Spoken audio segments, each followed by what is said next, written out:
মৈতোষ মজুমদারকে ধরল শিবপ্রসাদ চেম্বার দিয়ে অবশেষে স্পেশাল ব্রাঞ্চ থেকে, এবং টোটিনিকে বিধবা প্রমাণ করে তার বাড়ির লোকজন অবশেষে সমস্ত নিয়মকানুন পালন করে শিবপ্রসাদের শ্রাদ্ধ করল। বন্ধুরা, আজকের পর্বে আমরা দেখব স্পেশাল ব্রাঞ্চে মৈতোষ বসে থাকে। তখনই সেইখানে এসে বলে বলরামবাবু যে স্যার, আপনার সাথে একটা বয়স্ক লোক দেখা করতে এসছে।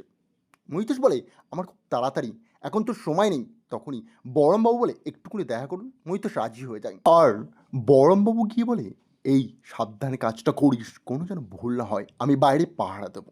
এবং চোখ মেরে দিলেই শিবপ্রসাদ হাসতে হাসতে বলে, ঠিক আছে। এবং শিবপ্রসাদ অবশ্যই স্পেশাল ব্রাঞ্চে মৈতোষ মজুমদারের কোয়ার্টার ভেতরে যায়। সেখানে স্পেশাল ব্রাঞ্চে মৈতোষ মজুমদারের চেম্বার মাথা ধরলেই ভয় পেয়ে যায় মৈতোষ, আর বলে, শিবপ্রসাদ, তুমি বেঁচে আছো এখনো? কিভাবে সম্ভব? তোমাকে তো মেরে দিয়েছিল, তিনটে গুলি লেগেছিল, তোমার বেঁচে ফেরত আসা ইম্পসিবল। আমি ভুল দেখছি। তখনই শিবপ্রসাদ বলে, না স্যার, ঠিকই দেখছেন। আমি দাঁড়িয়ে আছি শিবপ্রসাদ গাঙ্গুলি আপনার সামনে। আজ না হয় আপনাকে মরতে হবে, আর না হলে আমার সাথে স্যালাইন্ডার করে চুপচাপ এখান থেকে চলে যেতে হবে। কি করবেন বলেন? মৈতোষ বলে, আমি স্যালেন্ডার করছি শিবপ্রসাদ তোমার কাছে। তুমি যা বলবে আমি তাই করব। শিবপ্রসাদ মৈতোষকে নিয়ে সেখান থেকে দড়ি বেঁধে চলে যায় নিচে। আর এদিকে টোটিনিকে বোঝানোর চেষ্টা করে তার মা বারবার, যে এমন করিস না, প্লিজ বোঝার চেষ্টা কর। তুই যদি না মানিস, কিন্তু সমাজ তো মেনে নিয়েছে, তোর বাওর আর নেই বেঁচে, শিবপ্রসাদ শেষ হয়ে গেছে। টোটিনি বলে, এই কথা বলবেন না মা, প্লিজ। আমি মা বলে আপনাকে সম্মান দেই, আর আপনি কি করে বলছেন এই কথাটি? তখনই টোটিনির চোখে জল ভর্তি হয়ে যায়। সে কান্নায় ভেঙে পড়ে আর বলে, আমার হাজবেন্ড মরতে পারে না, এটা অসম্ভব। আমি নিজে তাড়িয়ে থেকে দেখেছি, আমার গুলিটা লাগেনি ওর গায়ে, তাহলে তিনটে গুলি কি করে চললো? আপনারা কেন বুঝতে চাইছেন না? এসব একটা ভুল ঘটনা, আপনারা বোঝার চেষ্টা করুন। তখনই টোটনির মা বলে, আমরা জানি সবটা সত্য নয়, কিন্তু এখন যে মিথ্যের দল ভারী, সবাই বিশ্বাস করছে মিথ্যেটাই আসল, তাই তোকে বাধ্য হয়ে করতে হবে রে। তুই মেনে নে এবং চল, নাহলে তোর সন্তানদের মুখের দিকে তাকিয়ে কি বলবি কি? যে তোর সন্তানরা বড় হওয়ার পরে জানতে পারবে তুই নাকি তার বাবার শেষ কার্যকলাপ করিসনি কিছু, অন্য একটি ছেলের ভালোবাসার জন্য। সেই সমাজে তুই কি বাঁচতে পারবি? নিজেকে কথাটি মানাতে পারবি? তখনই টোটনি থতভম্ব হয়ে যায় এবং বলে, মা, সত্যি আমার আজ খুব খারাপ লাগছে, কি করবো বুঝতে পারছি না এই পর্যায়ে এসে। আপনাকে একটা কথা বলবো, সত্যি সত্যি বলবে, আমি কি সত্যি এমন কাজ করতে পারি? তখনই শিবপ্রসাদের সন্তান এসে বলে, মা, তুমি কি কিছু ভুল করেছো? আমাদেরকে বলো না। টোটনি আরও রেগে যায়। সে অ্যাগ্রেসিভ হয়ে গিয়ে বলে, চুপ কর, আমি কোনো ভুল করিনি। তখন লাট্টু বলে, আমার বাবা কি নেই পৃথিবীতে আর?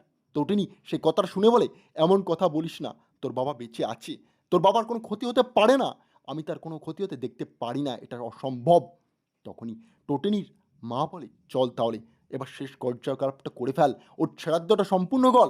নিজে একটা স্ত্রী হিসেবে যেতটুকু ওর কার্যকলাপ করা উচিত, সেই সমস্ত কিছু মান। তখনই টোটিন হাত জোর করে বলে, মা, আমি এটা পারবো না। কেন বুঝতে পারছো না? এটা আমার দ্বারা সম্ভব নয়। তার মা তখন বলে, এমন বোকামি করিস না, সমাজে কি বলবি? সমাজ যে তোকে বাঁচতে দেবে না। টোটিন বলে, আমার দুনিয়া আমি বুঝে নেব, কি করলে সঠিক হবে সবটা আমার দায়িত্ব। তুমি এভাবে আমাকে প্রেসারাইজ করতে পারো না মা। তখনই তার মা বারবার বোঝানোর চেষ্টা করে। পেছন থেকে স্পেশাল ব্রাঞ্চের অফিসার সৌরভ এসে বলে, আপনাকে তো যেতেই হবে, আমরা অফিস থেকে একটা বড় সেলিব্রেশন করেছি, যেতে অনেক বড় বড় লোকজন আসবে, তাতে আপনাকে প্রেজেন্ট থাকতে হবে ম্যাডাম। তখনই মৈতোষ মজুমদারের কথা অনুযায়ী অবশ্যই সৌরভ বলে, ওনাকে টানতে টানতে নিয়ে এসে সমস্ত কার্যকলাপ করাও এবং টোটিনিকে শ্রাদ্ধটা সম্পূর্ণ করাও। অপরদিকে বরমবাবু সঙ্গে সঙ্গে দেখা করতে চলে আসে শিবপ্রসাদ গাঙ্গুলির সাথে, আর বলে, কাজটা খুব বাজে করলি, কিন্তু আমি যে ফেঁসে যাবো এবার, কি যে হবে কিচ্ছু বুঝতে পারছি না। শিবপ্রসাদ তখন ওয়েটার সেজে সেই রেস্টুরেন্টে এসে কথা বলতে থাকে বরমবাবুর সাথে। বরম বলি, সবটা ভালোভাবে করেছিস তো? মৈতোষকে ঠিকানা লাগিয়েছিস? শিবপ্রসাদ বলে, এত সহজে মৈতোষের ঘুড়ি কাটলে হবে না, যে ওকে বোকাটা করলে প্রবলেম হয়েছে। তখনই লক্ষ্য করে বরমবাবু যে তার বোকাটা করার আগে একটা কাজ আছে আমাদের, আড়াল হয়ে দেখ, আমাদের আরও বাকি তিনটি শিকার এই দিকেই ধেয়ে আসছে। তারা মুখ ঘুরিয়ে দেখে জিৎ মুখার্জি, পরীক্ষিত ও বাবিন সেই রেস্টুরেন্টে এসে বসছে। তখনই বাবিন বলে, আমাদের কাজটা খুব সাবধানে করতে হবে পরীক্ষিত, তুমি রাজি তো? টোটিনিকে এমনভাবে ভাঙবে যেন সারা জীবন মনে রাখে, আর তার হাজবেন্ড মারা গিয়েছে এটা ওকে বিশ্বাস করাতে হবে। তখনই হাসতে হাসতে শিবপ্রসাদ বলে, এটাই তো দরকার ছিল, একসাথে 4-4টি শিকার আমার কাছে এসছে। ওদের নেক্সট প্ল্যানটা কি আমাদের জানতে হবে। তারপরেই শিবপ্রসাদ চলে যায় ওইটার সেজে বাবিনের কাছে। তারা সেখানে ডিসকাস করে কিভাবে পুরো প্ল্যানটা সম্পূর্ণ করবে। জিৎ বলে খুব চালাক, আর শিবপ্রসাদের স্ত্রীকে ধোকা দেয় এতটা সহজ নয় পরীক্ষিত। পরীক্ষিত বলে আমি আছি তো, ওর প্রত্যেকটা কমজোরি আমি জানি। আমি ওরই কলেজে সব কিছু থাকতাম, আমি ওর সিনিয়র, আমার সব জ্ঞান আছে। তখনই শিবপ্রসাদ ওয়েটার এসে সমস্ত কিছু জিজ্ঞাসা করতে গিয়ে বলে, স্যার কী কী অর্ডার দেবেন বলুন। পরীক্ষিত তখন বলে, একটাই আমার কাজ, এবার টোটিনিকে ধ্বংস করা।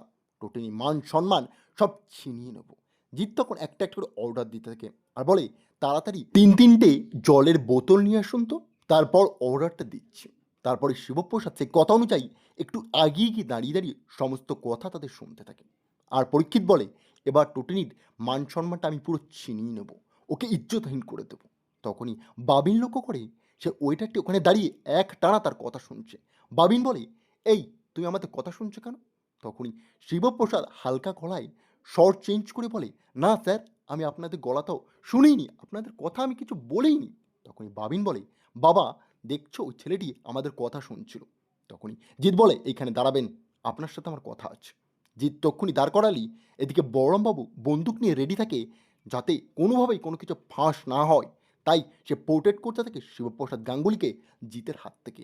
জিৎ মুখোশটা খোলার জন্য প্রেসারাইজড করতে থাকে।